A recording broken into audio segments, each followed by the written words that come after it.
సభకి వస్తున్నా అని చెప్పినట్టే వచ్చారు. కానీ అంతలోనే వెళ్లిపోయారు. అసెంబ్లీ రిజిస్టర్లో సంతకం చేసి సభలోకి వచ్చిన కేసీఆర్ జనగణమన పాడేంత వరకు ఉన్నారు. రెండే నిమిషాలుండి వెళ్లిపోయారు. నిజానికి మిగతా సభ్యుల కంటే ముందుగానే కేసీఆర్ తన చైర్లో కూర్చున్నారు. ఆ తర్వాత సభలోకి వచ్చిన సీఎం రేవంత్ రెడ్డి కేసీఆర్ దగ్గరకు వెళ్లి కరచాలనం చేసి పలకరించారు. యోగక్షేమాలు అడిగి తెలుసుకున్నారు. సీఎం తర్వాత కేసీఆర్ దగ్గరికి మినిస్టర్స్ వెళ్లి షేక్ హ్యాండ్ ఇచ్చారు.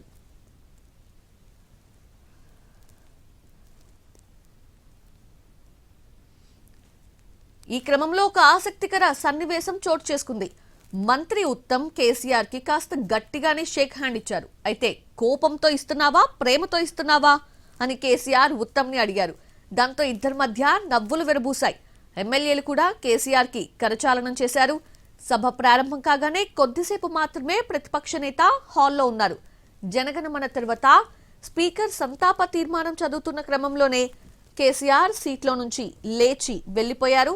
ఆయనతో పాటు హరీష్ రావు కూడా బయటకొచ్చారు. ఇద్దరు కలిసి నందీనగర్ నివాసానికి వెళ్లారు. గతంలో 2 సార్లు మాత్రమే సభకొచ్చారు కేసీఆర్.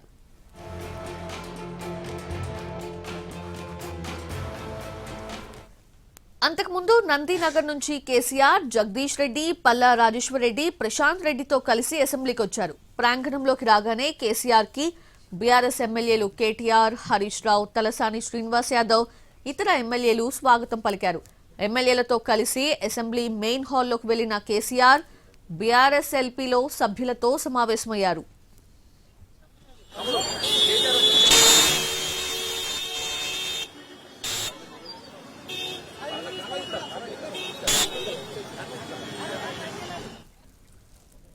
ఒక పక్క సభలో దివంగత నేతలకు నివాళులు అర్పిస్తూ ఉంటే కేసీఆర్ లేచి వెళ్లిపోవడంపై విప్ బీర్లా ఐలయ్య మండిపడ్డారు.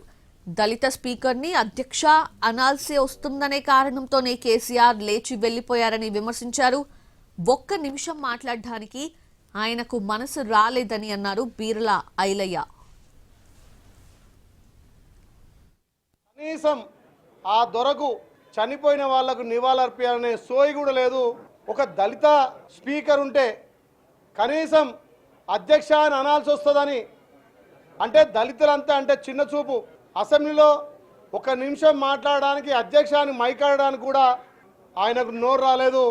మరి అలా దళిత పట్ల తెలంగాణ ప్రజల పట్ల ఎంత వివక్షత ఉందో ఇవాళ కేసీఆర్ గారు అసెంబ్లీకి వచ్చే తీరు చూస్తుంటే కనీసం ఇవాళ 0 అవర్లో సుమారు 70-80 మందికి ఎమ్మెల్యేలకు మంత్రులకు అవకాశం ఇచ్చి ఆయా నియోజకవర్గాల సమస్యల గురించి మాట్లాడుతుంటే కనీసం ఆయన ఎన్నుకున్నటువంటి గజ్వేల్ నియోజకవర్గం సమస్యలు కూడా ప్రజల దృష్టికి కానీ ప్రభుత్వం దృష్టికి తేనటువంటి మరి ప్రతిపక్ష నాయకుడు కనీసం ఆ దొరకు చనిపోయిన వాళ్లకు నివాళులర్పించాలనే సోయి కూడా లేదు.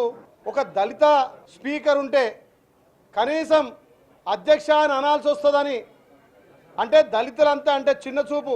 అసెంబ్లీలో 1 నిమిషం మాట్లాడడానికి అధ్యక్ష అని మైకాడడానికి కూడా ఆయనకు